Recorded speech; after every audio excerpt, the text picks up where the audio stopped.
Am I audible, guys? Good morning, sir. Good morning. Chalo. So perhaps last lecture we were discussing photoelectric effect. Am I correct? Yes, sir. हाँ. तो हम लोग शायद saturation current वाला concept पे थे, right ना? मैंने हल्का हल्का सा आपको आइडिया दिया था, फिर मैंने बोला था कि नेक्स्ट लेक्चर में हम उसको और अच्छे से करेंगे, राइट बेटा? Yes, sir. हाँ, तो वहीं से शुरू करते हैं.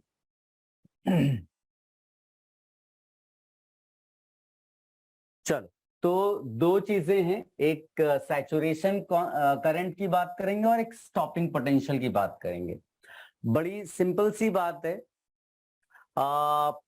हमने एक सेटअप बनाकर रखा हुआ है बेटा. ये दो मेटल प्लेट्स आप बोल सकते हैं इसको. एक मेटल प्लेट है जिसपे लाइट स्ट्राइक कर रही है, ठीक है, और मेटल प्लेट से फिर इलेक्ट्रॉन्स निकल रहे हैं. इस मेटल प्लेट को हम नाम देते हैं एमिटर. इसमें से इलेक्ट्रॉन्स इजेक्ट हो रहे हैं. आप टेंशन मत लेना, आप पहले समझ लो. मैं हर चीज पूरा एक साथ लिखा दूंगा, है ना? अच्छे से इसको लिख कर रखेंगे, क्योंकि ये जो स्टॉपिंग पोटेंशियल है और सैचुरेशन करंट है, इस पे बहुत ज्यादा क्वेश्चंस नहीं आए हैं, लेकिन ये थोड़ा सा नया है. ये हो सकता है कि एग्जाम में पूछ ले. बाकी इक्वेशन बेस्ड क्वेश्चंस बहुत आ चुके हैं एग्जाम में, तो इसको अच्छे से हम लिख लेंगे. पहले समझ लेते हैं.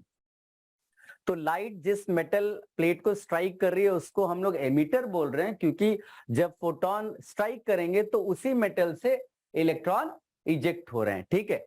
अब आप देखो, ये जो इलेक्ट्रॉन्स इजेक्ट होंगे, ये इलेक्ट्रॉन्स मूव करेंगे और किसके पास जाएंगे? जो दूसरी प्लेट है उसको हम लोग रिसीवर बोल सकते हैं, कलेक्टर बोल सकते हैं, डिटेक्टर बोल सकते हैं, अलग अलग नाम आप दे सकते हो, ठीक है. फिर क्या होगा? अब ये अगर तुमने एमिटर लगा दिया तो एक सर्किट कंप्लीट होगा और आपको करंट नजर आएगी, जिसको आपने फोटो करंट नाम दिया. Is my point clear? Yes, sir. ठीक है, कोई प्रॉब्लम नहीं है, सब अच्छा है. लेकिन कहानी इतनी आसान नहीं है. होता क्या है कि जैसे आपके इलेक्ट्रॉन्स यहां से निकले, जैसे आप यहां पर, आप इमेजिन करो दो इलेक्ट्रॉन्स, आप सोचिए आपने लेटेस्ट से यहां पर 10 फोटॉन्स स्ट्राइक कर दिए, है ना? मान लीजिए आपकी मेटल प्लेट है, आपने यहां पर इस तरह से फोटॉन, आप अपनी मर्जी से जितने चाहे स्ट्राइक करा दीजिए. 1 2 3 4 5 6 7 8 9, एक और करा देते हैं, ठीक.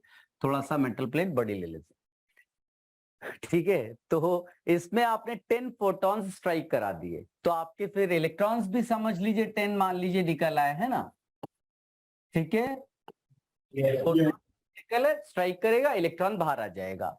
अब इसमें हो क्या रहा है कि भाई, जैसे मान लीजिए इलेक्ट्रॉन बाहर आते हैं, जैसे इलेक्ट्रॉन बाहर आते हैं, तो ये जो स्पेस है बिटवीन एमिटर एंड कलेक्टर, ये जो स्पेस है, इसमें किस टाइप का चार्ज होगा? नेगेटिव या positive? What do you think? Negative charge. Negative charge है ना, ऑब्वियस है. तो होता क्या है कि जैसे ही यहां पर नेगेटिव चार्ज डेवलप होगा, जो फर्दर इलेक्ट्रॉन्स निकलने वाले होंगे उनके लिए ये चार्ज रिपल्शन का काम करेगा. यानी कि क्या करेगा? वो निकलने नहीं देगा. क्या मेरी बात समझ पे आ रही है तुम लोगों को? ठीक है. तो थ्योरेटिकली तो समझ में आ रहा है कि भाई काइनेटिक एनर्जी होगी. कहां से आई? आपने फोटोन स्ट्राइक कराया, वर्क फंक्शन यूज हो गया और इलेक्ट्रॉन बाहर आया, इतनी काइनेटिक एनर्जी है. बट रियलिटी में क्या हो रहा है कि यहां पर आपका जो स्पेस है वो नेगेटिव चार्ज होने की वजह से वो इलेक्ट्रॉन्स को रिपेल करेगा. यानी इजेक्ट जो हो भी रहे होंगे उनकी काइनेटिक एनर्जी कम हो जाएगी. तो होगा क्या उससे कि जो इलेक्ट्रॉन्स हैं वो जरूरी नहीं है कि सारे के सारे जो इजेक्ट हो रहे हों वो कलेक्टर तक पहुंच पाए. क्या मेरी बात समझ में आई? यानी कि जितनी करंट तुम्हें मिलनी चाहिए, जितने इलेक्ट्रॉन्स इजेक्ट हुए थे, उतनी करंट शायद नहीं मिल पा रही होगी. Is my point clear? Yes, sir.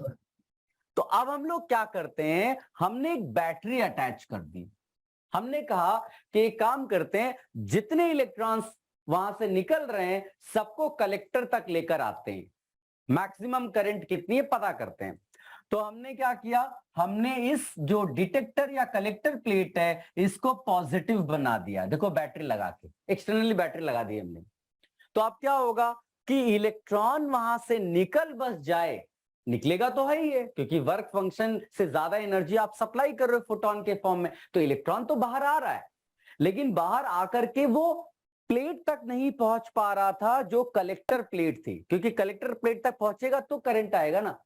तो आपने जैसे ही कलेक्टर प्लेट को पॉजिटिव किया, इलेक्ट्रॉन को वो अट्रैक्ट करेगा। आपने क्या किया, और पोटेंशियल बढ़ाया, तो जिनकी वेलोसिटी कम थी या जिनके पास कम काइनेटिक एनर्जी थी उनको काइनेटिक एनर्जी मिलने लगी। हमने ऑलरेडी किया हुआ ये चीज है ना, कि अगर एक कोई चार्ज पार्टिकल है उसको अगर पोटेंशियल डिफरेंस भी रख दोगे तो उसको काइनेटिक वो वर्क हो जाता है उस पे, है ना। तो वो जो है काइनेटिक एनर्जी गेन करेगा और यहां तक पहुंचेगा, राइट। तो एक टाइम के बाद जब आपने पोटेंशियल बढ़ाना शुरू किया, एक टाइम के बाद जितने इलेक्ट्रॉन्स भी इजेक्ट हो रहे थे वो सारे के सारे कहां पहुंचने लगे बेटा, डिटेक्टर पे, यानी वो मैक्सिमम करंट अचीव हो गई। क्या मेरी बात समझ में आई? हाँ, उस करंट को कहते हैं सैचुरेशन करंट। क्या कहते हैं? सैचुरेशन। तो उससे ज्यादा करंट अचीव नहीं कर सकते हो। मैं सब लिखाऊंगा, आप केवल समझते रहो, पहले मैं पॉइंट वाइज सब लिखाऊंगा। अब मान लीजिए कि मैं एक ग्राफ बनाने की कोशिश करूं, ध्यान से देखना। एक ग्राफ बनाते हैं, है ना। यहां पर हमने वोल्टेज लिख दिया और यहां पर हमने लिख दिया photo current. Photo current, voltage versus photo current, ठीक। तो अब इतना तो अपने को मालूम है कि किसी पर्टिकुलर पॉजिटिव पोटेंशियल पे वो मैक्सिमम करंट को अचीव कर लेता है, जिसको आप बोल रहे हो सैचुरेशन करंट। सैचुरेशन करंट, ठीक है। किसी पर्टिकुलर, उससे पहले क्या होगा, उससे पहले ये जो करंट होगी वो कम होगी। क्यों? क्योंकि कम इलेक्ट्रॉन्स पहुंच रहे होंगे। अब इस पार्ट को समझने के लिए हम लोग क्या करेंगे, हम लोग अब इसमें जो पोल्स हैं उनको पलट देंगे। पलटने का मतलब है अब हम इस कलेक्टर को क्या बना देते हैं, निगेटिव, निगेटिव पोल बना दिया। बात समझ में आई? इलेक्ट्रॉन्स यहां से निकल रहे हैं, इलेक्ट्रॉन्स यहां से निकल रहे हैं, कलेक्टर तक जा रहे थे, सैचुरेशन करंट थी, सब अच्छा चल रहा था। तुमने नेगेटिव पोल कर दिया इसको, और ये अब क्या करना शुरू कर देगा, पुश करेगा इलेक्ट्रॉन्स को, रिपेल करेगा इलेक्ट्रॉन्स को, इलेक्ट्रॉन्स को पहुंचने नहीं देगा। लेकिन इलेक्ट्रॉन्स तो पहुंच रहे हैं क्योंकि उनके पास काइनेटिक एनर्जी है। तो तुम क्या करोगे, इसके नेगेटिव पोटेंशियल को बढ़ाओगे। नेगेटिव पोटेंशियल को बढ़ाओगे तो रिपल्शन बढ़ेगा। अब रिपल्शन बढ़ेगा तो हो सकता है जिसकी काइनेटिक एनर्जी जिस इलेक्ट्रॉन की थोड़ी कम है वो रुक गया, फिर तुमने और पोटेंशियल बढ़ाया तो उससे भी ज्यादा काइनेटिक एनर्जी वाला इलेक्ट्रॉन भी रुक गया। आपको पता है कि कौन से इलेक्ट्रॉन को आप रोक दोगे तो फोटो करंट जीरो हो जाएगी, उस इलेक्ट्रॉन को जिसके पास ये एनर्जी हो। क्या बात समझ में आई? क्योंकि इससे ज्यादा एनर्जी तो किसी इलेक्ट्रॉन के पास नहीं है ना जो निकला था। क्लियर है? तो आपको फोटो करंट जीरो करने के लिए इतनी एनर्जी वाले, काइनेटिक एनर्जी वाले इलेक्ट्रॉन को स्टॉप करना है। बस उसी नेगेटिव पोटेंशियल को कहते हैं स्टॉपिंग पोटेंशियल। यानी कि वो पोटेंशियल, वो नेगेटिव पोटेंशियल जो क्या कर दे, फोटो करंट जीरो कर दे एमीटर पे। या फिर इसका दूसरा तरीका क्या बोलेंगे, the one which can stop the electron with maximum kinetic energy hν minus W। Is my point clear? तो अब इसको थोड़ा सा ग्राफ में सोचते हैं कि समझ लो सारे इलेक्ट्रॉन्स पहुंच रहे थे, सैचुरेशन करंट थी, फिर तुम क्या करना शुरू किया, तुम निगेटिव डायरेक्शन में गए। ये पॉजिटिव है, इधर निगेटिव, पोटेंशियल निगेटिव किया तो सैचुरेशन करंट डिक्रीज करेगी, डिक्रीज करेगी, डिक्रीज करेगी, डिक्रीज करेगी। हो सकता है किसी एक निगेटिव पोटेंशियल पे वो जीरो हो जाए। बस इसी को नाम दिया है हमने वो स्टॉपिंग पोटेंशियल। क्या थोड़ी बहुत बातें समझ में आई बेटा? आप इसको इस डायरेक्शन से भी जा सकते हो, इस डायरेक्शन से जाने का क्या मतलब है कि शुरू में थोड़े कम इलेक्ट्रॉन्स पहुंच रहे थे क्योंकि रिपल्शन वगैरह था, बीच के स्पेस में नेगेटिव चार्ज था, इसलिए आपने क्या किया, पॉजिटिव पोटेंशियल लगाया तो करंट बढ़ने लगी। फिर जब सारे इलेक्ट्रॉन्स पहुंच गए डिटेक्टर तक, उसके बाद करंट बढ़ना बंद हो गई, उसको सैचुरेशन करंट कहते हैं। इसका उल्टा सोचो कि करंट मैक्सिमम आ रही थी, सैचुरेशन करंट थी, आपने क्या किया, नेगेटिव पोटेंशियल करना शुरू किया, नेगेटिव पोटेंशियल शुरू कर दिया तो करंट डिक्रीज करेगी एक टाइम के बाद और जीरो हो जाएगी उस नेगेटिव पोटेंशियल को stopping potential. Is this point clear? ठीक है, तो आप चाहो तो ग्राफ पहले बना लो या मैं पहले लिखा दूं, क्या चाहिए पहले? पहले लिखा दो। चलो ठीक है, तो लिखो, लिखिएगा।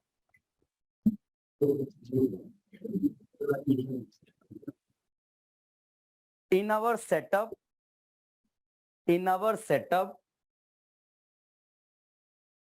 we take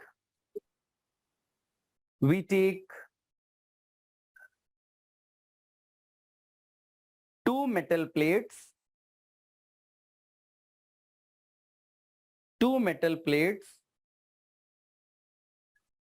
connected with an emitter.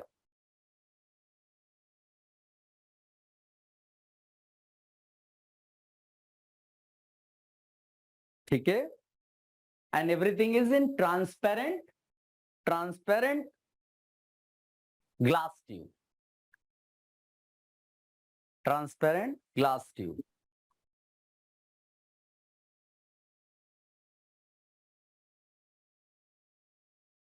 Starting में क्या लाइंस लिखी बेटा आपने? We take two metal plates ना, to study photoelectric effect. To study photoelectric effect. आगे लिखिएगा। आप इसको पॉइंट वाइज लिख सकते हो क्योंकि बड़ा सा पैरा लिखोगे तो बाद में पढ़ने में मजा नहीं आएगा। जहां तुम्हें लगे कि इसके बाद नया पॉइंट लिख सकते हैं वहां लिख दो, अपना ही, इसमें कोई आपको मार्क्स नहीं मिलने वाला। आगे लिखिएगा, light of suitable frequency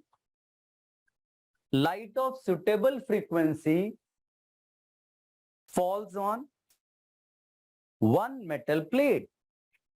Light of suitable frequency falls on one metal plate.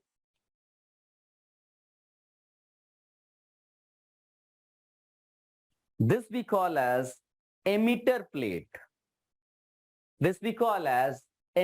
plate.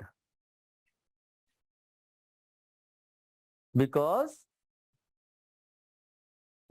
electrons are ejected out from this metal plate. Electrons are ejected out from this metal plate. Electrons are ejected out from this metal plate.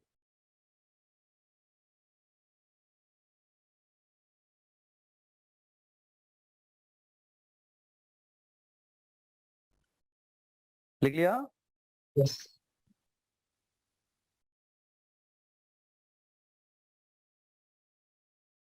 फिर आगे लिखिएगा, these electrons are collected by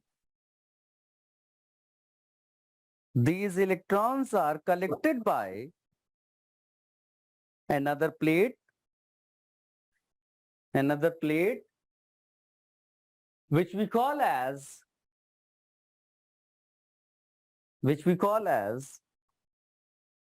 detector, receiver और collector. कोई भी नाम आपको लिखा हुआ एग्जाम में मिल सकता है। डिटेक्टर, रिसीवर और कलेक्टर, ठीक है। आगे लिखिएगा, as soon as electrons are emitted by emitter, as soon as electrons are emitted या ejected out by the emitter, they are collected by collector. ये आप इसको ब्रैकेट में इंस्टेंटेनियस प्रोसेस करके लिखना, तुरंत होता है, याद रखना, क्योंकि जो स्पीड वगैरह होती है ना इलेक्ट्रॉन की बहुत ज्यादा होती है, तो इतना वो उसमें कोई टाइम नहीं लगने वाला है, आपको पता नहीं चलेगा उसमें। Instantaneous process. Collected by collector, फिर लिखिएगा current can be seen in ammeter, current can be seen in emitter and that we call as photocurrent, that we call as photocurrent. English तुम लोग मैनेज कर लेना, ठीक है? I am just translating things.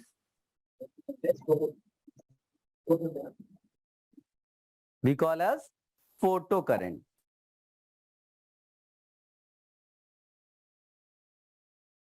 ठीक है, आगे लिखिएगा at any point of time, at any point of time, the space between, at any point of time, the space between emitter and collector plate, emitter plate and collector plate contains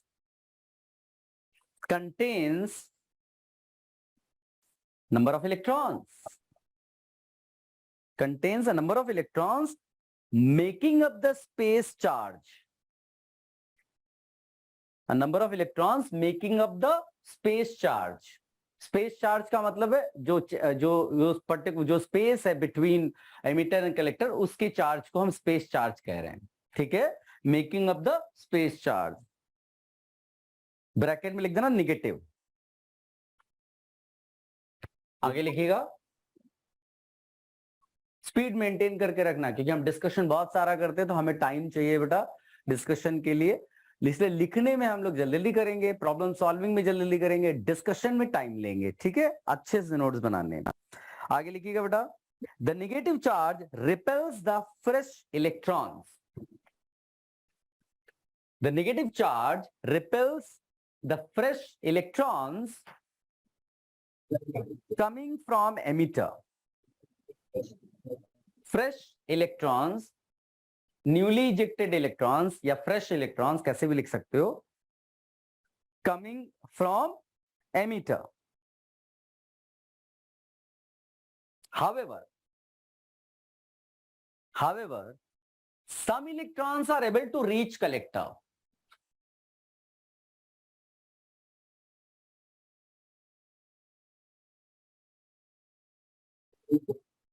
Some electrons are able to reach the collector. As a result, there is photocurrent. As a result, there is photocurrent.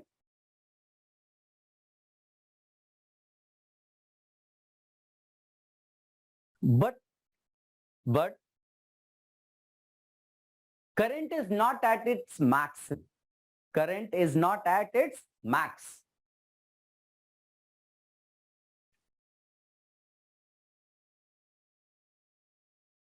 क्यों max पे नहीं है? Because all electrons, all ejected electrons not at max, because खुद भी लिख सकते हो इसके आगे की line, all ejected electrons are not able to reach collector. लिखते लिखते बड़ा समझ में आ रहा है ना, जो डिस्कशन किया वो उसी लाइन में चल रहे हैं.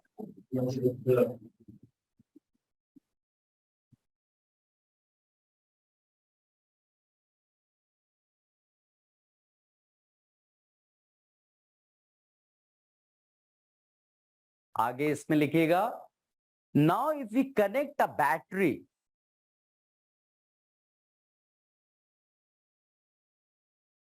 with these plates,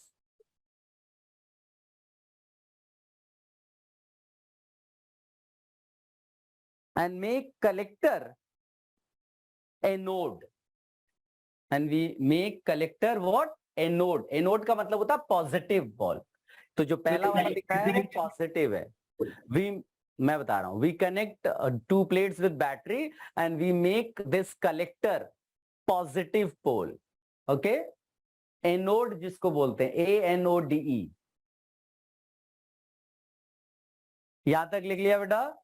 Yes. आगे लिखिएगा। As a result collector starts attracting, as a result collector starts attracting electrons ejected by emitter.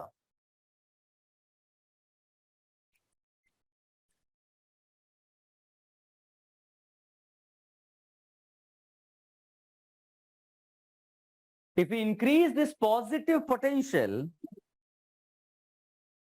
if we increase this positive potential of anode, that means collector,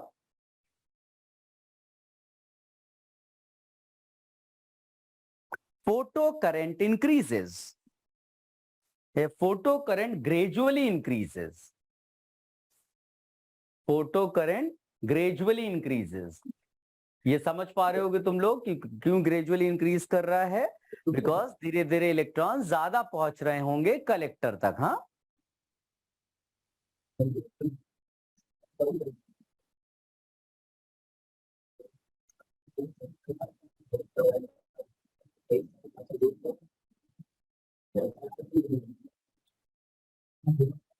लिख लिया बेटा? Yes, sir. आगे लिख लो।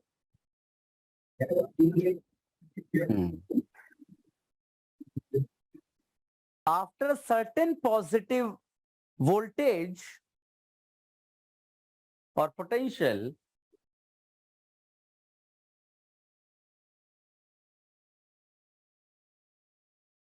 when all ejected electrons are able to reach the collector plate,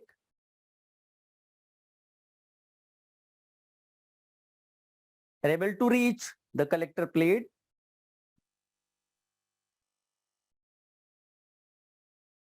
the current becomes constant. The current becomes constant.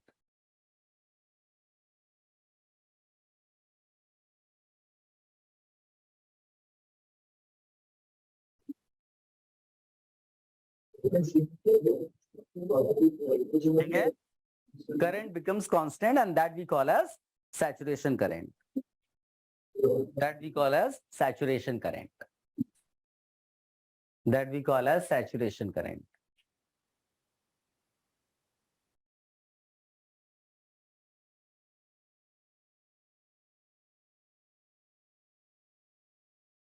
आगे लिखिएगा।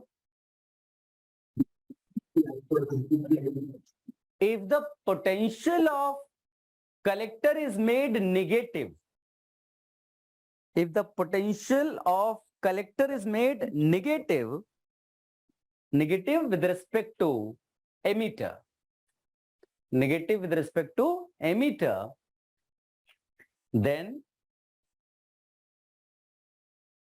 electron, okay. आप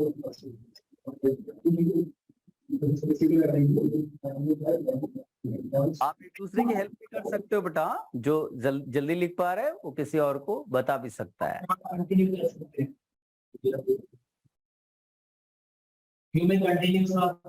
हाँ, okay. आप मेरे ख्याल से यहाँ तक लिख लिया है। Potential is made negative with respect to emitter, and now electrons are repelled by collector. Electrons are repelled by collector plate.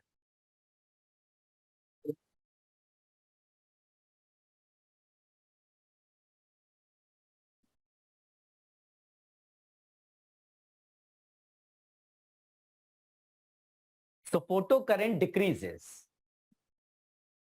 Photocurrent decreases.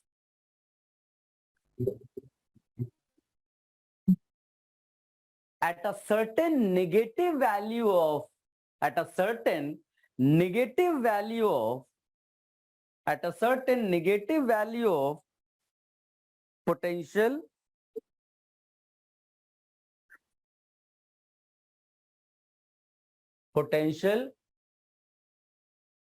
when even electron of maximum kinetic energy, even electron of maximum kinetic energy fails to reach the collector plate, fails to reach the collector plate, fails to reach the collector plate, photocurrent stops completely. Photocurrent stops completely.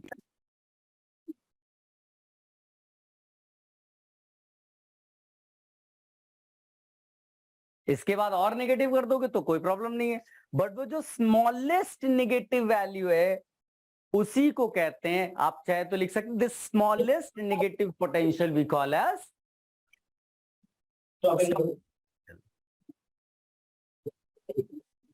Stopping potential. आप चाहो तो यहां इसको highlight कर सकते हो बेटा ऐसे, बिकॉज आपने काइनेटिक एनर्जी जो मैक्स वाले इलेक्ट्रॉन को स्टॉप कराया है। और अगर आप फॉर्मूला रिकॉल करो तो हम लोगों ने ऐसी चीज लिखी थी ना कि अगर चार्ज पार्टिकल क्यू है दो प्लेट्स के बीच में, तो यहाँ पर जो पोटेंशियल आप मान लीजिए यूज करते हो तो वो एक्चुअली में वर्क करता है इस चार्ज पार्टिकल पे, उसको हम लोग लिखते हैं Q into V, potential difference into charge. और ये जो है काइनेटिक एनर्जी के फॉर्म में मिल जाता है, किसको मिल जाता है? इस चार्ज पार्टिकल को। वही आपको काइनेटिक एनर्जी, आप इन दोनों को इक्वल कर दो, क्यू यहाँ पर E है तो E इंटू वी हो जाएगा, बिकॉज ये निगेटिव है तो इसको मॉड के फॉर्म में ऐसे रख देते हैं ना, बाद में निगेटिव रख देना ऑप्शन में जब आप पूछा जाएगा। तो जो ये V नॉट हो जाएगा वो हो जाएगा KE मैक्स अपॉन E। क्या बात समझ में आया बेटा, कैसे निकाला? Yes sir.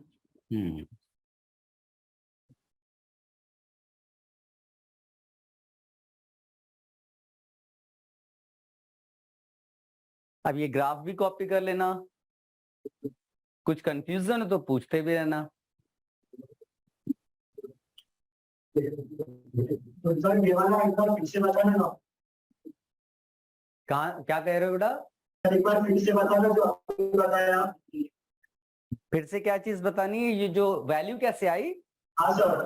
हाँ हाँ, देखो हम लोगों ने, याद है जब डिस्चार्ज पोटेंशियल डिस्चार्ज ट्यूब वाला केसेस कर रहे थे तो हमने चार्ज पार्टिकल रखा था दो प्लेट्स के बीच में और पोटेंशियल डिफरेंस अप्लाई किया था, और हमने बोला था कि पोटेंशियल डिफरेंस जो होता है वो इस चार्ज पार्टिकल पे वर्क करता है, और उसका फॉर्मूला पहले से पता है अपने को, चार्ज इंटू पोटेंशियल डिफरेंस, ठीक। और वही जो वर्क है वो एनर्जी के फॉर्म में चार्ज पार्टिकल को मिलता है, जो हाफ एम वी स्क्वायर आप लिख सकते हो। अब यहाँ क्या है, यहाँ जो काइनेटिक एनर्जी है उसको हमको जीरो करना है, यानी कि उसको नेगेटिव में वर्क करना है, तो वैल्यू तो बराबर ही निकलेगी ना। तो हमने देखो वही काइनेटिक एनर्जी मैक्स को चार्ज इंटू पोटेंशियल डिफरेंस कर दिया, यानी कि हमको वो पोटेंशियल डिफरेंस V नॉट पता करना था, तो kinetic energy upon E, E is the charge, that's it.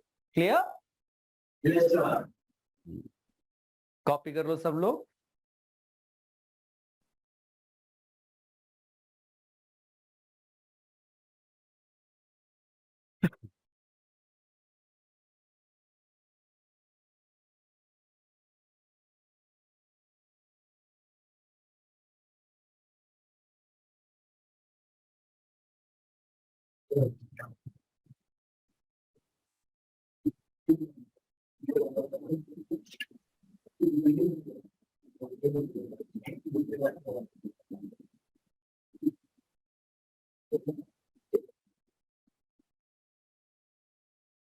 Erase कर दें? Yes sir. अब देखो आपको इसको और थोड़ा सा डिटेल करते हैं, लेकिन थोड़ा सिंपल तरीके से। इसको हटा देते हैं।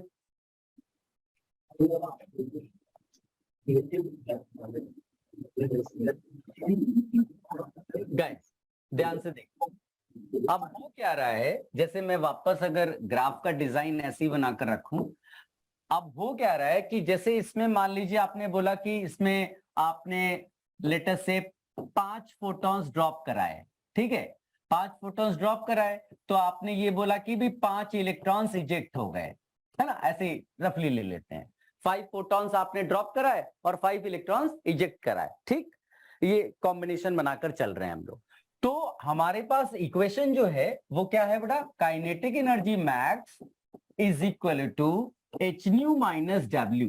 अब ये जो तुमको काइनेटिक एनर्जी मैक्स दिख रहा है ना, काइनेटिक एनर्जी मैक्स, ये डायरेक्टली प्रोपोर्शनल टू फ्रीक्वेंसी है, और काइनेटिक एनर्जी मैक्स ही तो आपको देता है क्या, stopping potential. Am I clear? अभी हमने फॉर्मूला डिराइव किया है ना, kinetic energy max upon e. तो ये जो V नॉट है, जो वोल्टेज है, जो स्टॉपिंग पोटेंशियल है, वो indirectly frequency of incident radiation पर डिपेंड करता है। ये टेढ़ा भी है बेटा, दो भी कंफ्यूज मत हो रहा है, ये पोटेंशियल है और ये फ्रीक्वेंसी है। तो डायरेक्टली वी कैन रिलेट कि अगर बाय चांस आपने ज्यादा फ्रीक्वेंसी का फोटोन मेटल प्लेट पे डाला, तो आपको उसको जो इलेक्ट्रॉन इजेक्ट होगा उसको रोकने के लिए ज्यादा निगेटिव पोटेंशियल लगाना पड़ेगा। क्या बात समझ में आई? लेकिन फोटो करंट नहीं चेंज होगी। फोटो करंट तो नंबर ऑफ इलेक्ट्रॉन्स पे डिपेंड कर रहा है, कितने इलेक्ट्रॉन्स निकल रहे हैं। जितने ज्यादा इलेक्ट्रॉन्स निकलेंगे उतना फोटो करंट आएगा। फोटो करंट तुम्हारी चेंज नहीं हुई क्योंकि तुमने इलेक्ट्रॉन्स फोटॉन्स थोड़ी ना बढ़ाए। फोटॉन्स बढ़ेगा तो ही तो इलेक्ट्रॉन्स बढ़ेंगे। इलेक्ट्रॉन्स उतने ही है, लेकिन अब वो ज्यादा स्पीड से आ रहे हैं, तो उनको रोकने के लिए केवल पोटेंशियल तुम्हें ज्यादा निगेटिव करना पड़ रहा है। Is my point clear? तो अब हम लोग क्या करते हैं, यहां पर हम लोग ये एक सैचुरेशन करंट ले लेते हैं। अब सैचुरेशन करंट हम लोग अलग अलग फ्रीक्वेंसीज के लिए लेते हैं, है ना। मान लीजिए कि एक न्यू1 लिया, न्यू1 लिया, एक न्यू2 लेते हैं, एक न्यू3 ले लेते हैं। 3 फ्रीक्वेंसीज के फोटॉन्स, 5-5 फोटॉन्स आपने ड्रॉप किए।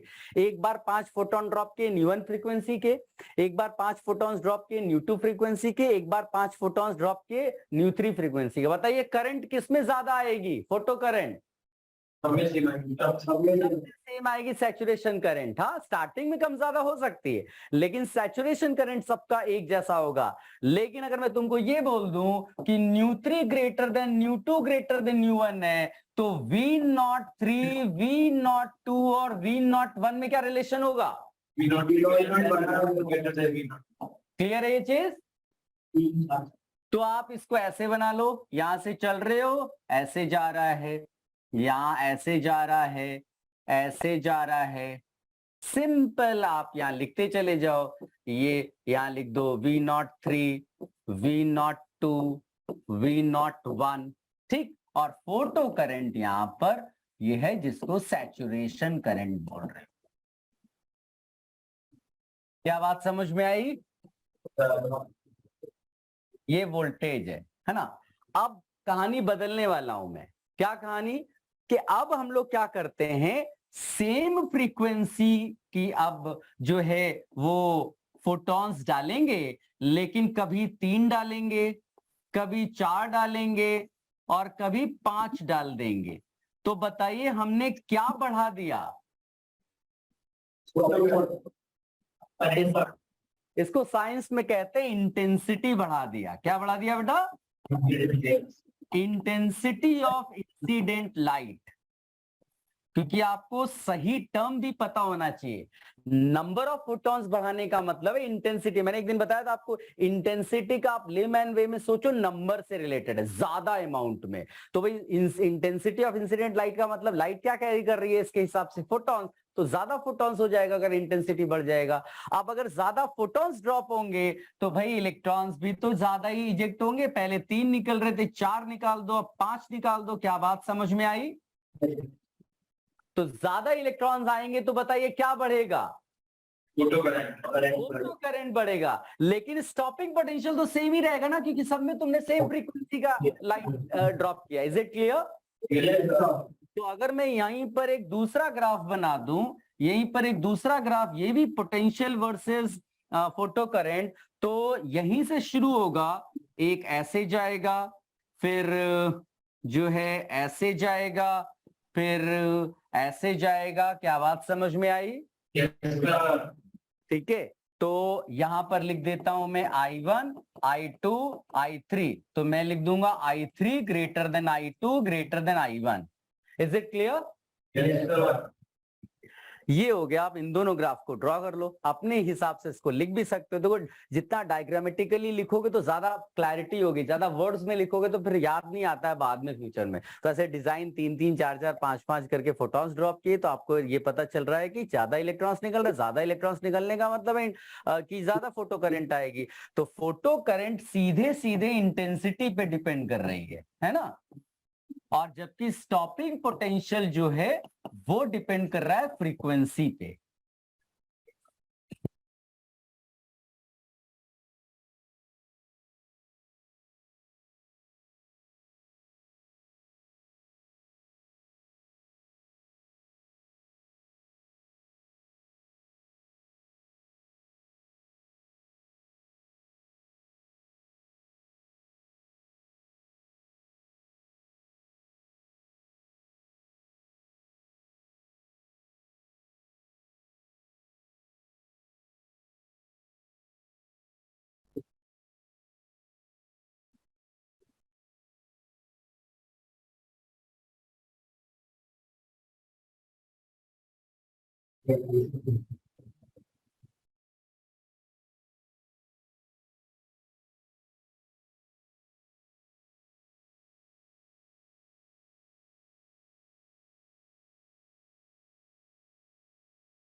डन बेटा। थोड़ा सा स्पीड बढ़ा कर करो तुम लोग। हाँ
अभी कॉपी हो गया? चल अब देखो इस पे बेस्ड एक क्वेश्चन, फटाफट देखो तुम लोग कर पाते हो कि नहीं।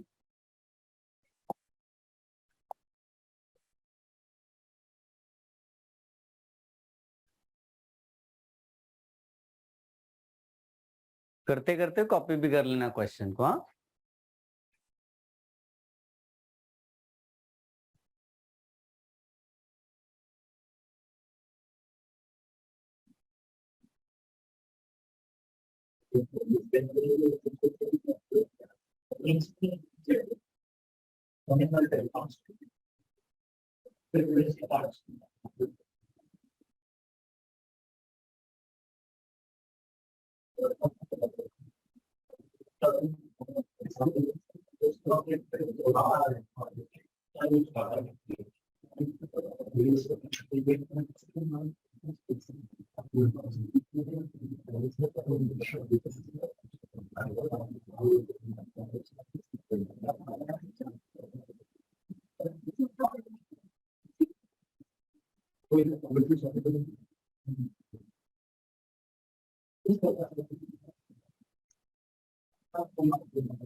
चलो हो गया।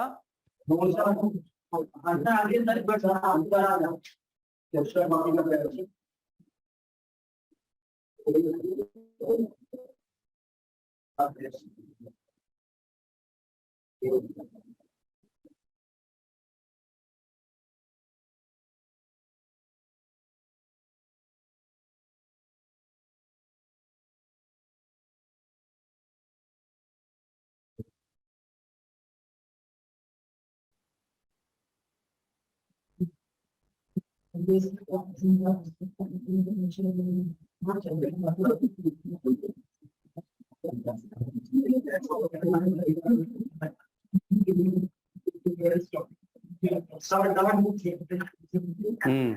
चलो बताओ पहले का आंसर क्या है बेटा?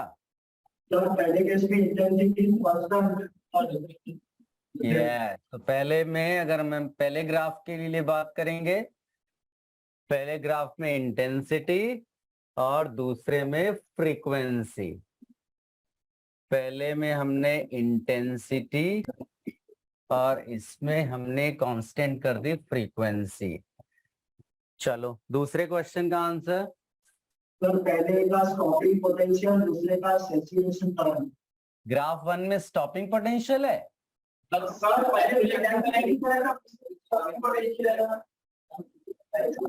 दोबारा बोलो बेटा, क्या कह रहे हो? पहले इसमें सैचुरेशन करंट और दूसरे इसमें स्टॉपिंग पोटेंशियल। हाँ, ग्राफ 1 में बिल्कुल सही, सैचुरेशन करंट ग्राफ 1 के लिए और स्टॉपिंग पोटेंशियल ग्राफ 2 के लिए। ठीक है,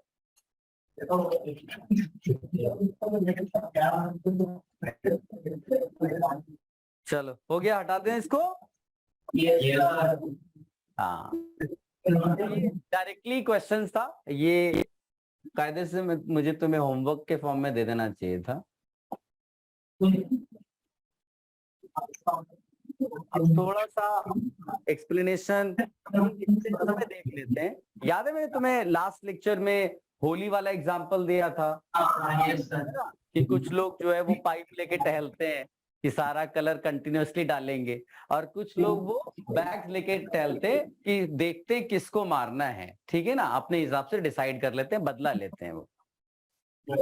तो आपको ये पहले दिखाना पड़ेगा बेटा कि ये जो वेव थियरी है वो क्यों फेल हो रही थी, और जो प्लैंक्स क्वांटम थियरी, जो पार्टिकल नेचर लिया, क्वांटम नेचर लिया, उससे कैसे हमने एक्सप्लेन किया फोटो इलेक्ट्रिक इफेक्ट को। तो उसके लिए हम लोगों ने देखो ये एनालॉजी दे रखी है। नॉर्मली होता क्या है, वेव थियरी जो कहती है, वेव थियरी कहती है कि जो एनर्जी है वो सरफेस जो है ना कंटिन्यूअसली एनर्जी एब्जॉर्ब करता है। ठीक है। और जो भी एनर्जी है लाइट की, that is actually distributed over the surface. सारे के सारे जो इलेक्ट्रॉन्स होते हैं किसी भी मेटल प्लेट पे, जैसे ये आपने मेटल प्लेट दिखाई, अरे मेटल प्लेट जो भी आप दिखाएंगे उसमें उसका कहना है कि जब आपने लाइट इसमें ड्रॉप की तो जितने भी इलेक्ट्रॉन्स हैं सबको यूनिफॉर्मली एनर्जी मिल रही है, और सबको यूनिफॉर्मली एनर्जी मिलेगी तो वो अपने वर्क फंक्शन से ज्यादा एनर्जी तभी रिसीव कर पाएंगे ना जब ज्यादा टाइम तक आप एनर्जी ड्रॉप करोगे, यानी कि ज्यादा टाइम तक आप लाइट ड्रॉप करोगे मेटल प्लेट पे। ऐसा कौन कहता है? ठीक है, क्योंकि वो सबको यूनिफॉर्मली इलेक्ट्रॉन्स दे रहे, जैसे पाइप से पानी स्प्रे कर रहा है ना, तो जितने भी प्लांट्स हैं सबको पानी मिल रहा है, सबको पानी मिल रहा है, यूनिफॉर्मली मिल रहा है। तो किसी एक प्लांट को एक पर्टिकुलर अमाउंट तक पानी मिलने के लिए उसको ज्यादा टाइम तक पाइप से पानी गिराना पड़ेगा। लेकिन इसमें क्या हो रहा है कि उसने कुछ बैग्स ले रखे हैं जो लूजली टाइड है, बस वो जिस प्लांट को पानी देना चाहता उसके ऊपर फेंक दिया, सारा का सारा बैग का पानी एक ही टाइम पे इंस्टेंटली एक प्लांट को मिल गया, जितना चाहिए उसको मिल गया उसी टाइम पे। क्या मेरी बात समझ में आई? यही केस फोटो इलेक्ट्रिक इफेक्ट में होता है कि जैसे ही लाइट स्ट्राइक करती है मेटल प्लेट को, इंस्टेंटली इलेक्ट्रॉन बाहर आता है, मतलब फोटो करंट आपको ऑब्जर्व होता है। बट अगर आपने वेव थियरी कंसीडर किया होता तो आपको इंस्टेंटेनियस प्रोसेस नहीं मिलता। Is my point clear? ठीक है, तो ये एक बेसिक सा डिफरेंस है। जो वेव थियरी है वो कंटिन्यूअस कहती है, और जो पार्टिकल नेचर है वो डिसकंटिन्यूअस कहता है कि सबको एनर्जी नहीं मिल रही है, जिसके साथ फोटोन स्ट्राइक करेगा उसी इलेक्ट्रॉन को एनर्जी मिलेगी और वही इजेक्ट होगा।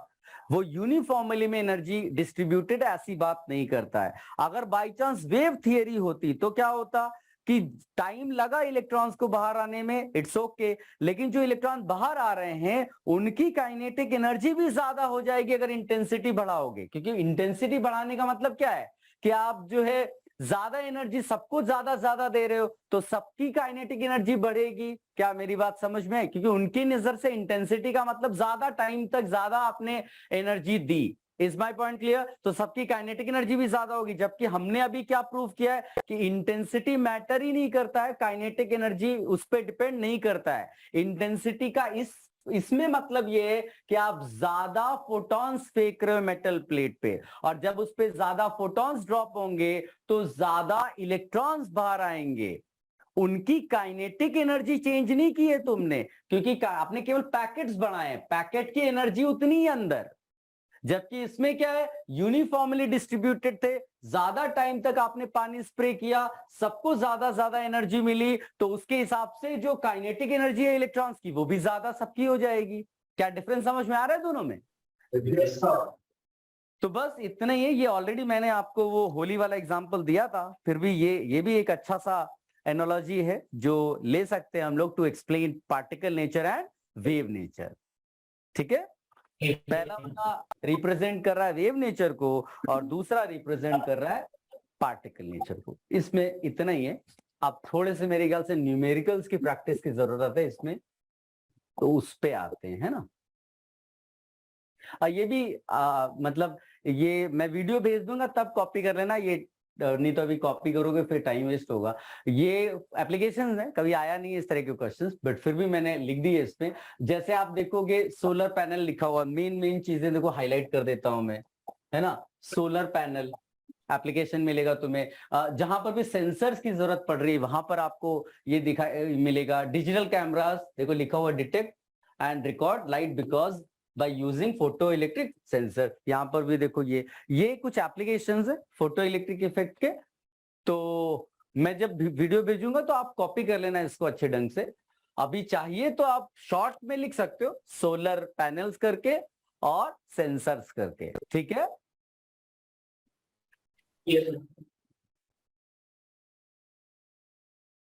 इसके बजाय हम लोग न्यूमेरिकल्स करेंगे अभी बैठ के, क्योंकि उसके लिए तुम्हें मेरी जरूरत पड़ेगी और डिस्कशन जरूरी होगा उसमें, वो आप बाद में फिर नहीं कर पाओगे। इसको हटा दें बेटा, Yes. ये मैं भेज दूंगा, कॉपी कर लेना। ये तो कोई ऐसा इसमें क्वेश्चंस भी नहीं आए हुए हैं, थोड़ा सा न्यूमेरिकल्स की प्रैक्टिस करते हैं जिस पे रेगुलर क्वेश्चंस बनते हैं। चलो तो इसको अटेम्प्ट करो बेटा। फॉर्मूला लिस्ट बगल में रखना जो जो तुम्हारे पास है और यूज करो, आंसर निकालो।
अप्रोक्सीमेट आंसर निकाल लो बेटा। हाँ,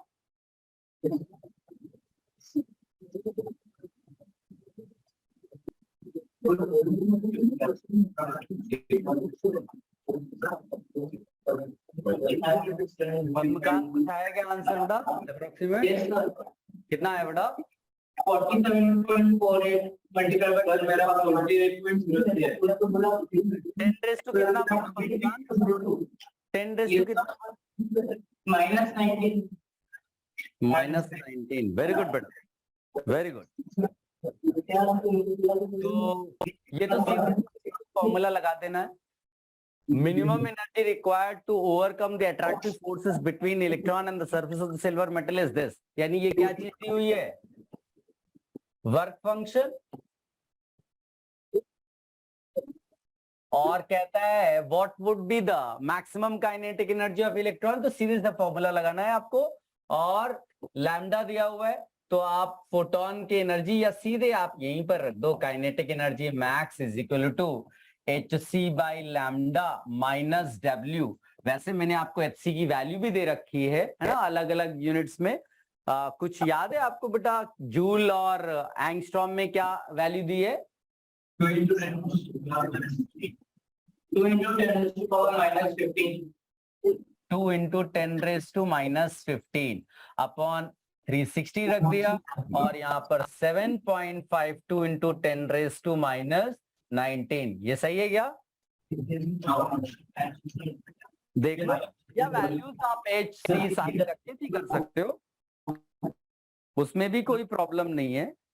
ठीक है, इसको आप, मेरे पास जो आंसर काइनेटिक एनर्जी मैक्स दिया हुआ है वो पद्मकांत ने बिल्कुल सही निकाला, 4.768 दिया हुआ है into 10 raise to minus 18 joule. Padmakant ने 47 पॉइंट बोला है, तो 47 के जो 4.6 लिखोगे तो जो माइनस 19 है वो माइनस 18 हो जाएगा। राइट बेटा? yes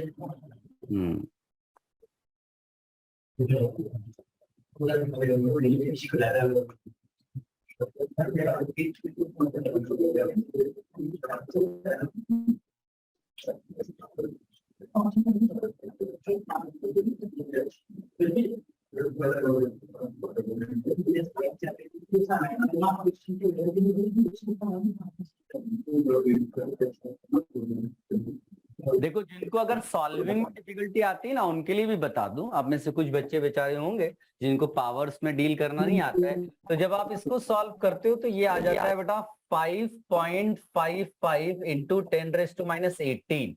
ठीक है, कुछ 5.55 इंटू 10 रेज़ टू माइनस 5.55, 5.5 ऐसी कुछ है, मतलब आप देख लेना, इसी के आसपास है ना बेटा पद्मकांत? Yes, sir. हाँ, तो या थोड़ा बहुत इधर उधर हो सकता है, 5.5 समथिंग। अब उधर दिया हुआ है 7.52। ध्यान से देखो ये, तो अब पावर सेम करनी है तभी सब्ट्रैक्शन पॉसिबल है। तो क्या करोगे, इस 5.55 को 55 लिख दोगे और ये हो जाएगा 10⁻⁻19 और 55 माइनस 7.5 कर दिया, वो लगभग 47 जो भी आ रहा है, और उसको फिर 4.7 करोगे तो पावर 10⁻19 के बदले 10⁻18 हो जाएगा। पावर सेम करोगे तो ही एडिशन सब्ट्रैक्शन पॉसिबल है। अगर कैलकुलेशन में आपसे प्रॉब्लम होती है तो ये चीज आप बिल्कुल लिख कर रखो, ठीक है? पावर सेम करेंगे तो ही एडिशन सब्ट्रैक्शन पॉसिबल है। Yes, sir. चलो इसको हटा दें, Yes, sir. Yes, sir. ये अनुज से पूछ लेना बेटा, हटा दें इसको। Yes, sir.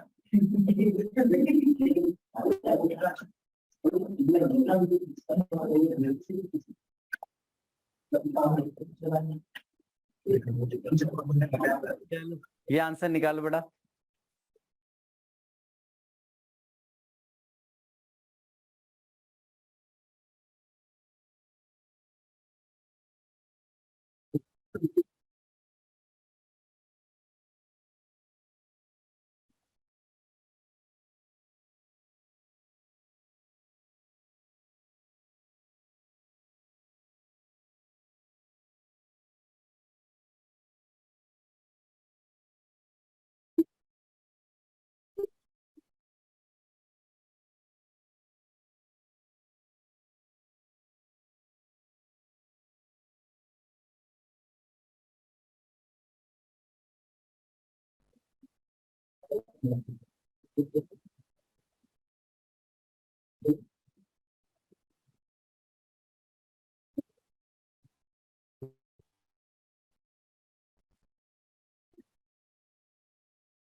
अप्रोक्सीमेट आंसर निकालिए, हाँ, बहुत ज्यादा कैलकुलेशन में उलझ मत जाना।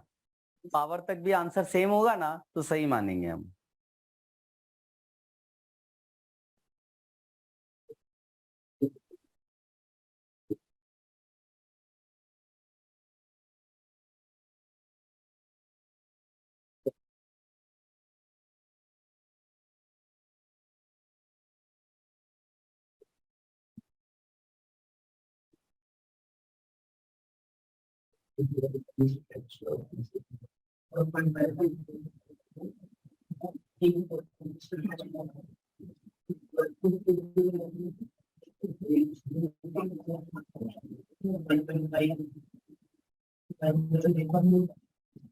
Sir, यस बेटा, 1.55 into 10 to the power -18.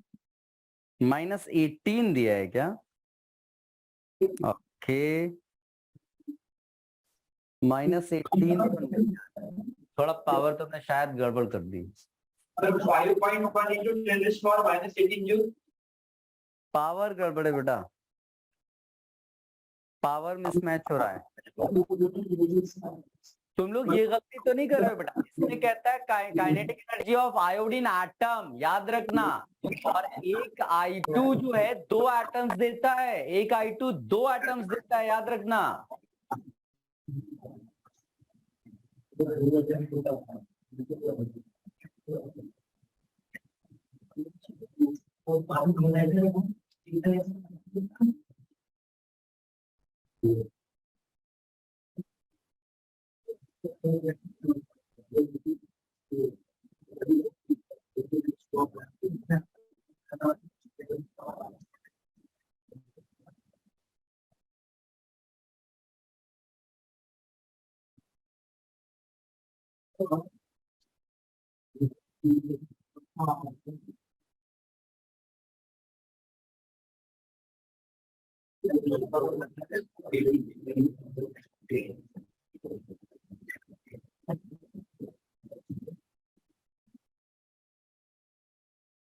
minus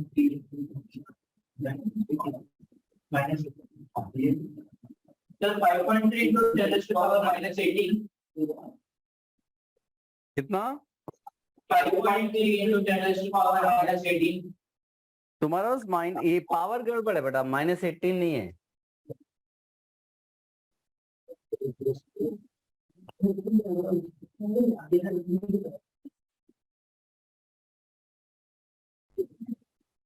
यही किया कि नहीं किया? देखो बेटा सामने, यही किया सर। यही किया। तो पहला HC बाई लैम्डा है, वो वैल्यू मेरे पास दी हुई है 4.417 इंटू 10 रेज़ टू -19। क्या तुम्हारा भी यही वैल्यू आ रहा है approximate? HC by lambda sir. हाँ, HC बाई लैम्डा की वैल्यू नहीं, उसका 0.055 into 10 raised to power minus 16 आ रहा है। एक क्योंकि प्रीवियस क्वेश्चन भी वही था सर, लैम्डा की वैल्यू भी वही थी। अच्छा, हाँ लैम्डा तो वही लिखा हुआ है ना। ये है। तो तुम्हारा फाइनल आंसर कितना आया? अच्छा, एक मिनट, एक्चुअली मेरे पास जो क्वेश्चन लिखा है ये, क्योंकि मैंने टाइप किया है ना बेटा, तो वो जो लैम्डा है, पिछली बार यही लैम्डा दिया था क्या पिछले क्वेश्चन? हाँ, तो लैम्डा की वैल्यू चेंज करना मैं भूल गया। लेकिन इसीलिए वैल्यू मेरे पास जो दी है वो तुम्हारी मैच नहीं कर रही है, लेकिन कॉन्सेप्चुअली मेरे ख्याल से तुमने बिल्कुल सही किया। यही कर रहे हो ना? तो ये इसका मतलब ये वैल्यू आप टेस्ट कर सकते हो। मेरे पास जो लैम्डा मुझे लिखना चाहिए था वो 4500 एंगस्ट्रॉम पे है। ठीक है, वैसे कोई फर्क नहीं पड़ता है, तुमने कम लैम्डा का रेडिएशन ड्रॉप किया, यानी एनर्जी अच्छी है, मॉलिक्यूल तो डिसोसिएट कराएगा ही। तो उससे आंसर जो है तुमने निकाला है 4500 पे मेरे पास आंसर दिया हुआ, बट कॉन्सेप्चुअली यही करना है। एक बात ध्यान रखना है, क्योंकि आपको पर मोल दिया है और आपको एक मॉलिक्यूल डिसोसिएट कराना है, तो आपको एवोगाड्रो नंबर से डिवाइड करना है। फिर जो आपको एनर्जी मिलेगी, काइनेटिक एनर्जी, वो 2 मॉलिक्यूल्स के लिए होगा। मान लीजिए इसकी वैल्यू 6 आ जाती है टोटल, तो फिर एनर्जी पर एटम पूछा है, ये याद रखना है। ठीक है बेटा? That will be x/2। Clear है? ये तो ठीक है। इसका कितना आंसर तुमने निकाला है बेटा? 5.3 into 10 raised to power minus 18।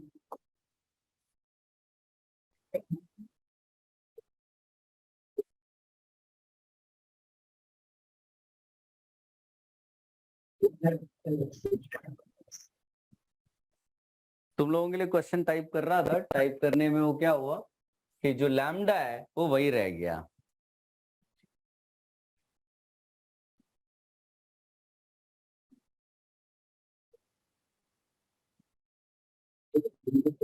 Question actually बोल भी सकते हैं, बट क्या है फिर टाइम वेस्ट होता है, इसलिए मेरी कोशिश रहती है कि मैं पहले से लेक्चर्स के लिए आपके क्वेश्चंस टाइप करके लेकर आ जाऊं।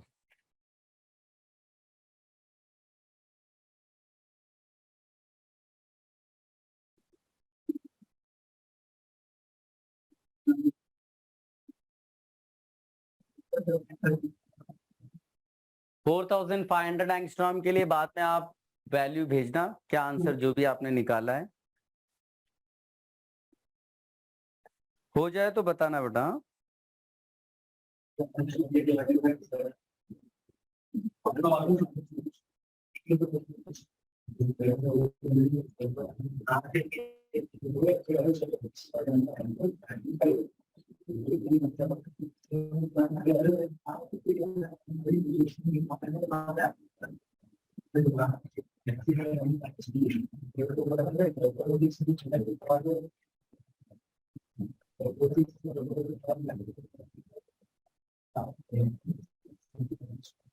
कॉपी कर लिया सर? जो हमारा आंसर जो गलत है। क्या चीज गलत है? सर आंसर गलत है, हमने जो आंसर बोला वो गलत, क्योंकि सर हमने पर एटम का निकाल के फिर सब्ट्रैक्ट किया, आपने पूरा पर मॉलिक्यूल निकाल के डिवाइड कर दिया। हाँ, क्योंकि आपने तो मॉलिक्यूल को सप्लाई किया ना ये एनर्जी, आपने एटम को थोड़ी ना सप्लाई किया है। हाँ सर, हमारी गलती है। तो ये आंसर गलत निकाला तुमने। हाँ सही आंसर क्या है? सर निकालना बाकी है। हाँ चलो कोई नहीं, इसको क्वेश्चन को तो कॉपी कर लिया है ना बेटा। Yes sir. इसका आंसर बाद में आप इसमें डाल देना, ठीक है। चलो मैं नेक्स्ट क्वेश्चन कॉपी कर लिया। Yes, sir. कॉन्सेप्चुअल प्रॉब्लम तो नहीं है किसी को, ठीक है। चलो, क्योंकि इसमें टाइम वेस्ट नहीं कर सकते, क्वेश्चन बड़ा आसान सा है, ऐसे कुछ डिफिकल्टी नहीं है इसमें। चलो इसको आप निकालो बेटा।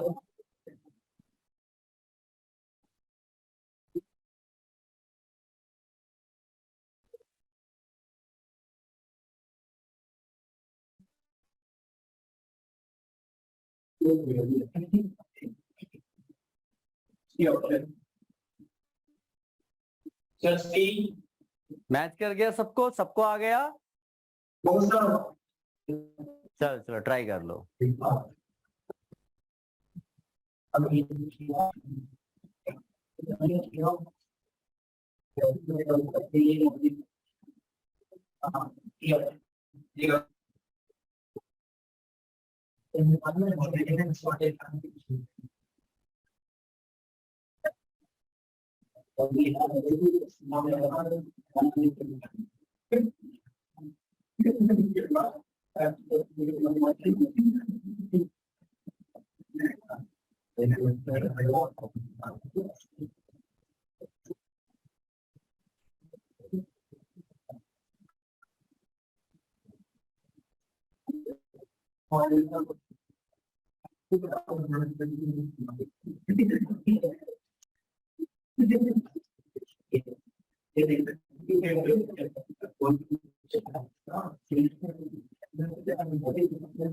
अभी सबने कर लिया।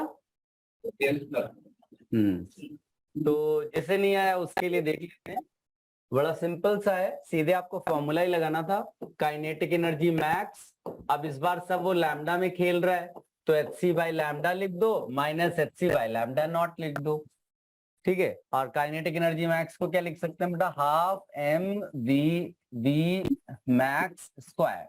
तो जो वेलोसिटी हो जाएगा, पहले वेलोसिटी का स्क्वायर निकाल लेते हैं, तो ये हो जाएगा रूट 2m इधर लेकर गए, एच सी कॉमन ले लिया, 1 by lambda minus 1 by lambda not हो जाएगा lambda naught minus lambda upon lambda lambda not. सब कुछ सही लिख रहे हैं, एम नीचे जाएगा मेरे ख्याल से, यहाँ गलत लिख दिया, इसको यहाँ 2 मल्टीप्लीकेशन में है, सही लिखा है। अब आप कंपेयर कर लो, मेरे ख्याल से 2 दिया है, एच दिया है, 2 दिया, एच दिया, एम दिया, हटा दिया, ये दिया है, जो बच गया वो के कहता है, and that is C upon lambda lambda not, and that matches with option. यही किया सबने।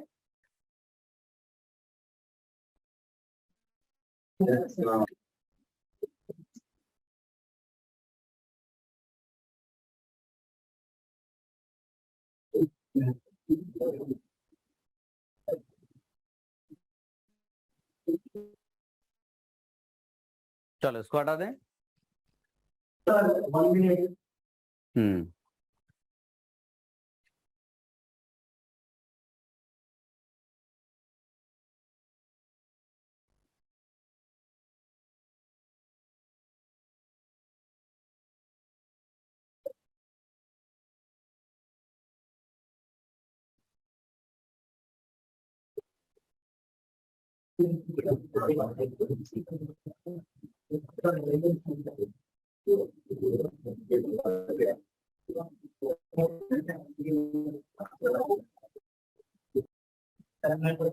चलो इस पे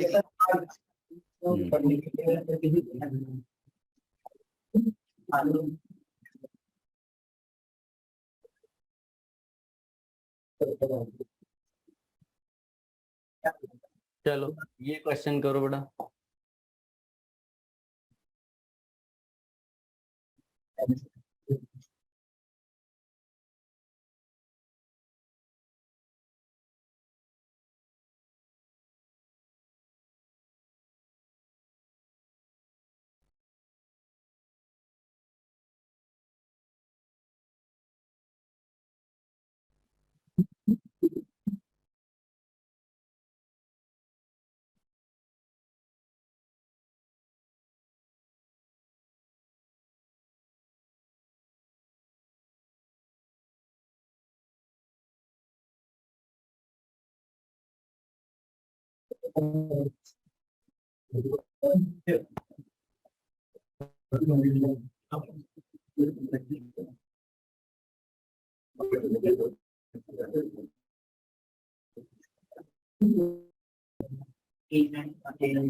प्रोसेस हो पा रहा है बेटा? कुछ समझ में आ रहा है क्या करना है? Yes, sir. Yes, sir. Okay,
आ गया?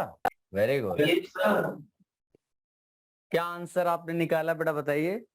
6.592 into 10 raised to power minus 34 second. बिल्कुल से वेरी गुड 6.5 मेरे पास दिया 6.592 into 10 raise to minus 34 joule second. ठीक है, इलेक्ट्रॉन वोल्ट में भी निकाल सकते हो बिकॉज वो वोल्ट के फॉर्म में दिया हुआ है, वोल्टेज दिया है ना, तो ईवी सीधे सीधे इलेक्ट्रॉन वोल्ट आप लिख सकते हो। ये मैंने फॉर्मूला डिराइव कर दिया बेटा, इसमें तुम सब्स्टिट्यूट करोगे तो तुम्हें आंसर आ जाएगा। ठीक है, और नहीं आता तो मुझे बताइएगा, इसमें मैं आंसर लिख देता हूँ अलग अलग उसमें जो दिया हुआ है मेरे पास। एक दिया हुआ है 4.12 into 10 raised to minus 15 electron volt और सेकेंड। ठीक है, ये है।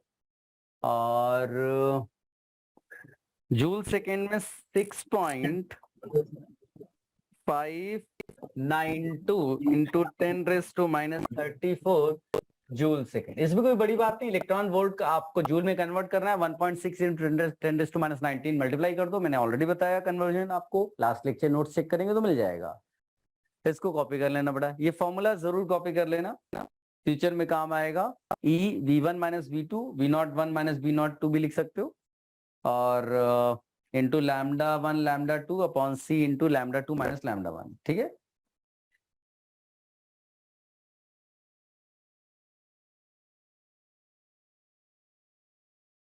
इसको कॉपी करके एक 10 मिनट्स का ब्रेक ले लो, थोड़ा जल्दी आ जाना, और फिर उसके बाद हम लोग शुरू करेंगे। इसके बाद हम लोग बोर्ड्स मॉडल पढ़ने वाले हैं बेटा।